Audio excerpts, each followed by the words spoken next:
it would never have occurred to them that they had a wealth of gold right at their back fence. And 2,000, the same population, spread over 6 to 7 kilometres of beach.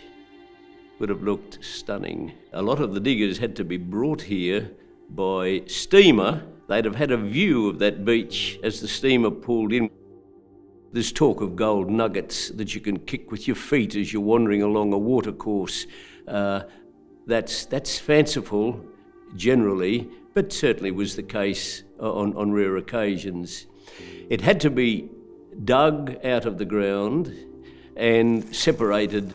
The material that had been washed into the sea was gold-bearing. It would have looked very enticing to the diggers when they saw the colour of gold leering at them from the colourful little particles of rock.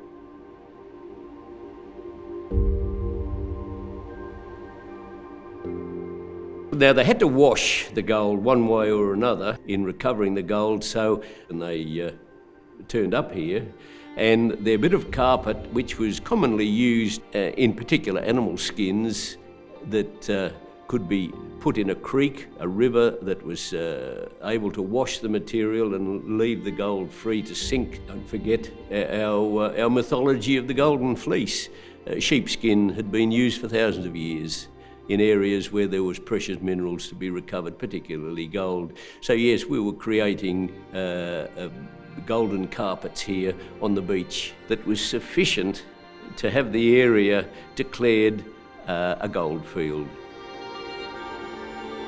The closeness of the mountain and the volcanic activity, the closeness to this part of the coast, only within a mile or so of the actual coastline, it was to be that there would be a large deposit of gold to be found, and that made it unique in this country.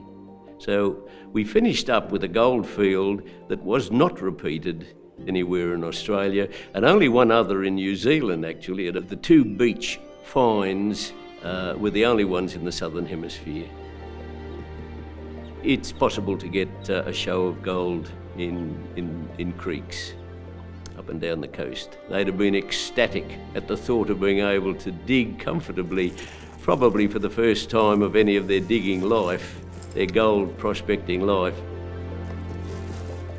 The first diggers that found the gold here, in fact, had been panning for gold up on the mountain behind us. Then a couple of them, led by a chap from Canada, from the town of Montreal, said, I've got an idea that we'll find this gold and we'll go down and we'll have a look.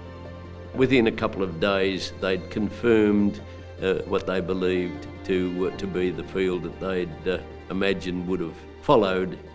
And their reasoning was straightforward. The material was being eroded off the mountain and washed out in an easterly direction.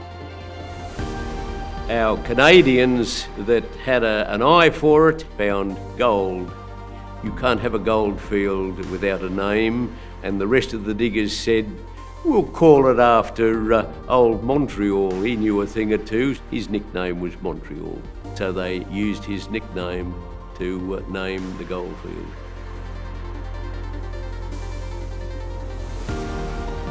Who said there's no gold to be found here? No matter how small a particle of gold you find, it still makes your knees tremble.